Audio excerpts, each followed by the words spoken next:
Okay, good morning. Welcome along to the SFL round 15. Could you believe it? Round 15.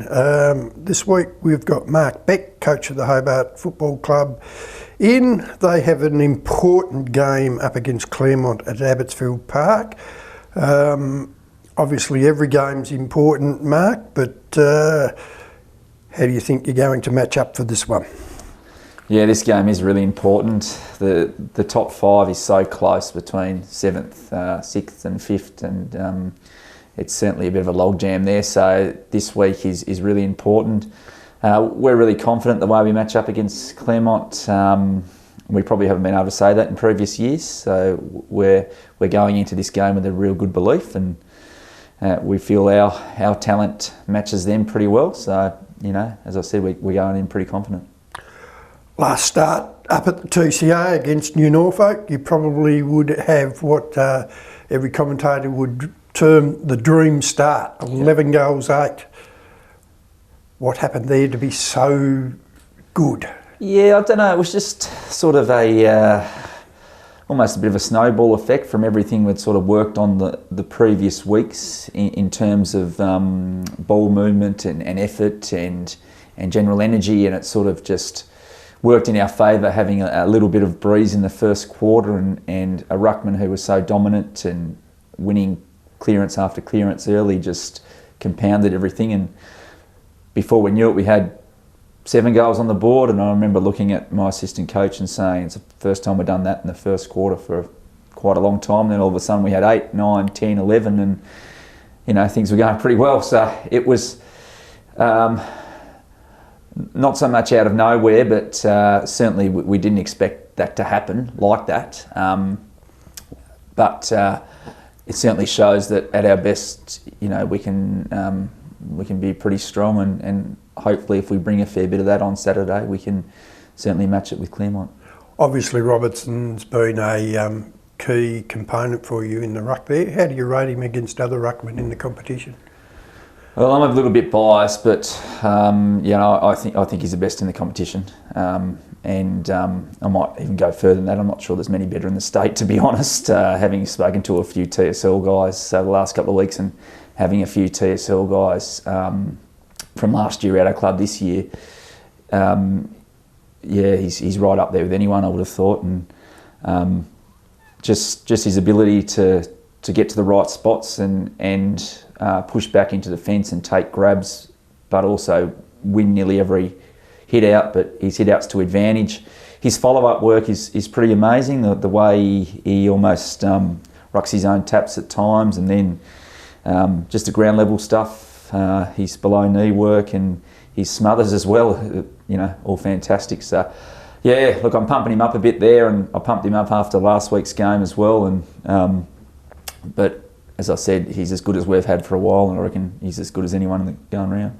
Has it taken a while for your fellow on-ballers to pick up that tap to advantage where it's going on regularly, so that they are taking that initiative? Yeah, I think so. I think early in the year we had sort of guys in and out for various reasons, injury and unavailability, so we didn't have our best midfield in until probably about round 3 or round 4.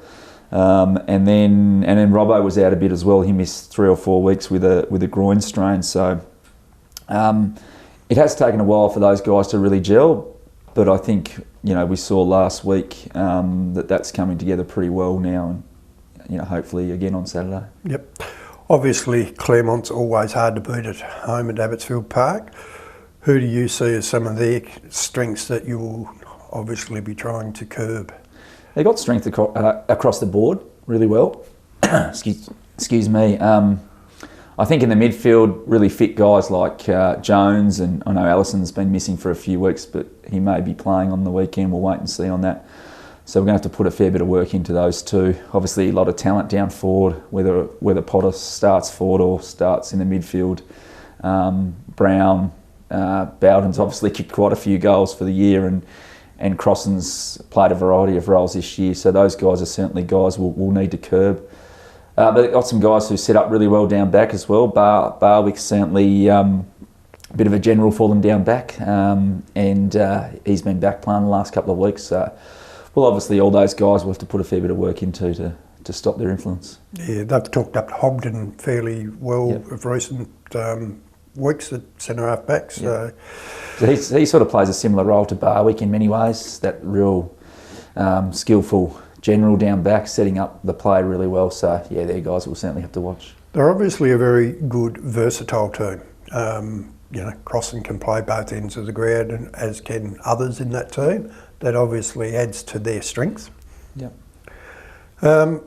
Just some other thoughts on games coming up this weekend. New Norfolk and Dodgers, obviously another crucial game in the run for home with the ladder, with 6 playing 7th.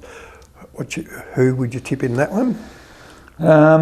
Who would I tip and who do I want it's pretty interesting considering our situation. Obviously we need New Norfolk to win that, to put a little bit of a gap, if we can beat Claremont, to put a little bit of a gap between us and Dodgers, but that still means New Norfolk are getting closer to us. So it's a hard one, but I think both teams have been playing okay. Obviously we had a good win against New Norfolk last start, and we've beaten Dodgers Ferry a couple of times as well.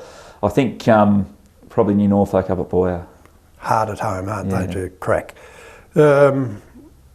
Lindisfarne Brighton, we'd expect Lindisfarne to win that. The other game that could be crucial, because their form of recent weeks has been pretty good, Sorell and Huonville Lions at Sorell. Sorell have certainly been competitive. Gee, they were close against Lindisfarne. So I think Sorell are certainly looking for another win to finish off the year, so they could certainly push Huonville, and hopefully that's a really tight game, but I think probably Huonville will just get over the line. You would expect Huonville, wouldn't you? Because they'd be looking to cement that top 3 spot on the ladder. They're currently only 4 points in front of Cygnet, but Cygnet do have the bye, so a win there would make it 8 with 3 rounds to go, so nearly lock in. Looking forward to a great weekend of footy this weekend, and good luck to the Tigers in their match up against the Pies. Thank you very much. I've got a question. Are you going to play finals, Becky, or what? We're going to play finals.